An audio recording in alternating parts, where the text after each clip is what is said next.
Guys, ഇന്ന് എൻ്റെ പിറന്നാളായിരുന്നു കേട്ടോ. വലിയ ആഘോഷമായിട്ടൊന്നും നടത്തിയില്ല. കാരണം വണ്ടിയിൽ നിന്നും ചെറുതായിട്ടൊന്ന് വീണേ കയ്യിന് ചെറിയൊരു സ്ക്രാച്ചൊക്കെ പറ്റിയിട്ടുണ്ട് കേട്ടോ.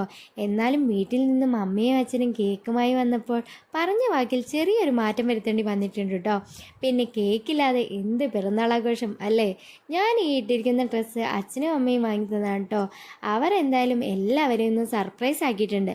പിന്നെ എല്ലാവരും ചുറ്റും നിന്ന് ഹാപ്പി ബർത്ത്ഡേ ഒക്കെ പറഞ്ഞു, കേക്ക് കട്ട് ചെയ്തു. എൻ്റെ അടുത്ത് നിൽക്കുന്നത് എൻ്റെ ഏട്ടൻ്റെ അച്ഛനും അമ്മയുമാണ് കേട്ടോ. ഏട്ടനാണ് വീഡിയോ എടുത്തുകൊണ്ടിരിക്കുന്നത്.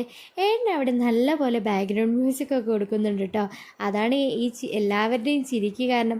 അങ്ങനെ കേക്കൊക്കെ കട്ട് ചെയ്തു. ഞങ്ങൾ അങ്ങോട്ടും ഇങ്ങോട്ടും കേക്ക് കൊടുത്തു, സന്തോഷം പങ്കിട്ടു. അങ്ങനെ ഈ വർഷത്തെ എന്തായാലും മറക്കാനാവാത്തൊരു ജൂൺ 11 മാറിയിട്ടുണ്ട് കേട്ടോ. എന്തായാലും രണ്ട് അമ്മമാരും കൂടി എൻ്റെ മുഖത്ത് കേക്കൊക്കെ തേക്കുന്നുണ്ട് കേട്ടോ. ഇപ്രാവശ്യത്തെ ബർത്ത്ഡേ ഇത്രയൊക്കെ ആക്കി ചുരുക്കി അടുത്ത ബർത്ത്ഡേ ഗംഭീരമാക്കുന്നതിനായി ലവ് യു ആൻഡ് ബൈ.